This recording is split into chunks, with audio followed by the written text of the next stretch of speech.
Welcome to your Power Echoes with Julie Seal, the podcast for purpose-led women, business owners, charity leaders, creatives, and everyday visionaries who are ready to build with more clarity, confidence, and courage. I'm Julie Seal, digital branding strategist, website designer, fundraiser, and founder of Kalungi Group. In this space, we talk about the real work behind visibility, impact, digital confidence, storytelling, leadership, growth, and using your voice without shrinking yourself to fit the room. And today we are going to talk about this topic. So grab your tea, your notebook, or just listen as you go about your day, because your work matters, your message matters, and yes, your power echoes. How to choose a website platform. What platform is best for your website? Now, this is a question that a client asked me, and they were focused on a content management system or where their content will sit. And if you're comparing WordPress, Wix, Squarespace, Webflow, or Ghost, here is the mistake I want you to avoid. Don't ask this question, which website builder is best? Because that question is too broad. The best question is, what platform best suits and supports my organization or my business? And how does it actually need to work? Now, a beautiful homepage is not enough. If the platform becomes awkward every time you need to publish something, or someone needs to take a booking, add a new service, or hand the website to somebody else to manage for you. Or you might even actually want to move your website to a whole new platform, and then there's Wahala. We're going to talk about this. So, number one, start with the work, not the template, not the content management system. Write down what your website must do every blessed day, every week, every month. For a service business, that means inquiries, bookings, case studies, CRM integrations, and campaign landing pages. For a charity, it could be donations, projects, events, case management, impact reports, volunteer forms, different inquiries, different staff permissions. And for an author, think about publishing, think newsletters, think book pages, think quotes, reader magnets, events, and possibly membership or a coaching platform.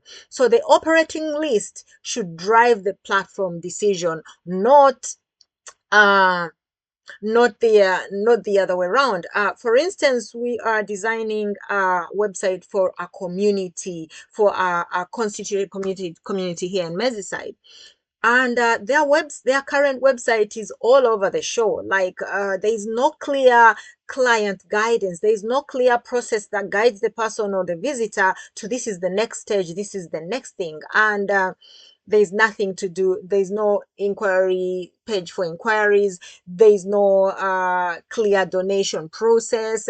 There's no product on offer. There's nothing. There's no clear process, and the content management system in this case does not even matter.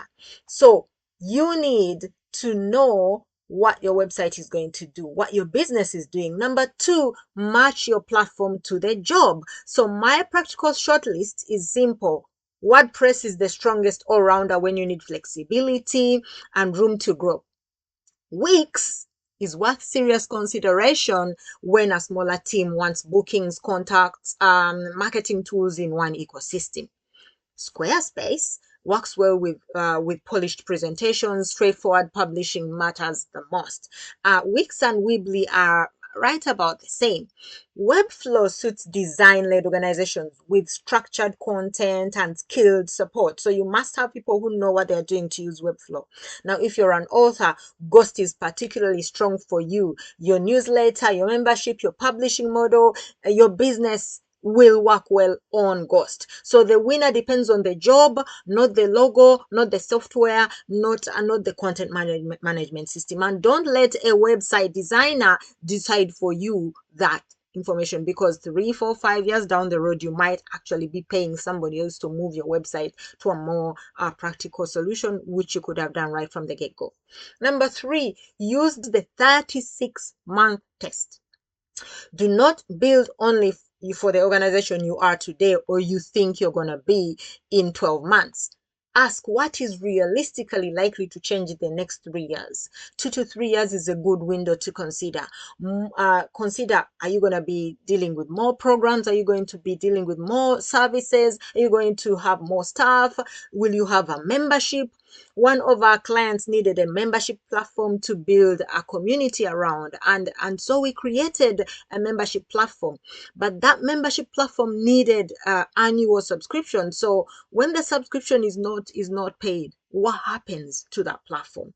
It becomes vulnerable. So you need to decide whether, do you really need a membership platform? Do you even need a platform for membership, or you just have a website for information? Do you need just a one scroll page, or do you need an authority website? Think about these things.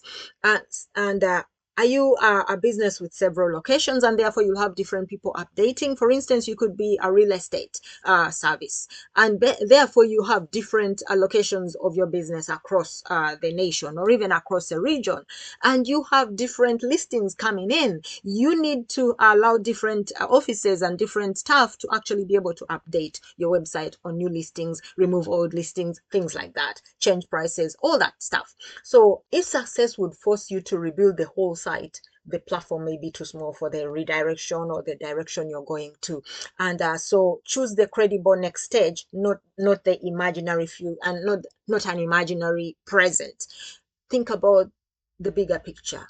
Always see ahead, because the smallest price might cost you a lot tomorrow. So look about the bigger version of what your business would be. Number 4, is it easy to build is not the same as easy to operate. You could have a template site with Wix or Weebly, but you can't literally update it, or you have to keep you have to upgrade your subscription, and then you have to upgrade your upgrade, and then it's a whole money pit. So test the jobs your team will really actually perform. Can your fundraiser launch a campaign on your website? Can an assistant publish an article without accessing billing or accessing delicate personal identifiable information of your service users? Can a team member update an event, manage a booking, or add new project without breaking the design? Give the people who will use the website a real 10-minute task before you commit. Then you'll know who will actually keep your website going or who will break it. Give them training as well, because otherwise, you might have somebody who's really good at something, but they'll never know until they learn it, will they? So train your staff, train your people. If you're a charity, it might be a delicate balance between giving volunteers training and then they go away with with your leadership knowledge, or focusing on training the staff and hoping they'll stay. Either way, even the staff can go. Now, the final tip I'm going to share with you, I have a whole list on the blog, and you need to go read the full article, which I'll add in the description below, is check your exit before you commit. I'm not talking about those, right? So ask what happens if you change supplier or platform later.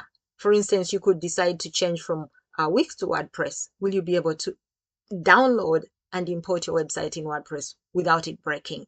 What can you export? Pages, posts, images, contacts, members, content management system data, redirects. What can you genuinely import and export? What would need rebuilding? You need to think about those things. Also check who controls the hosting, the domain, the billing, administrator access, the payment processor.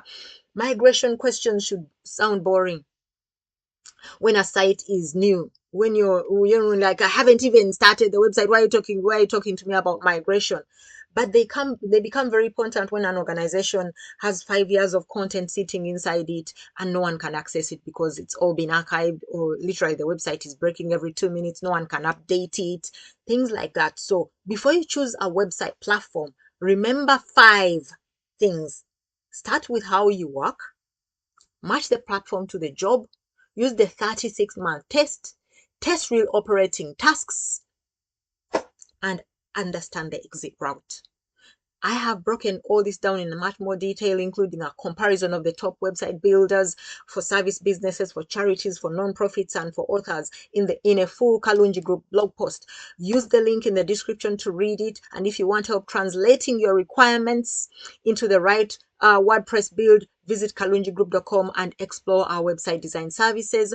And if your website is already built but you have no idea how to update it, reach out to us for a maintenance quote. We can support you in that journey too. It's been your girl Julie Steele Kalungi. Take care, rise and shine to your awesome destiny.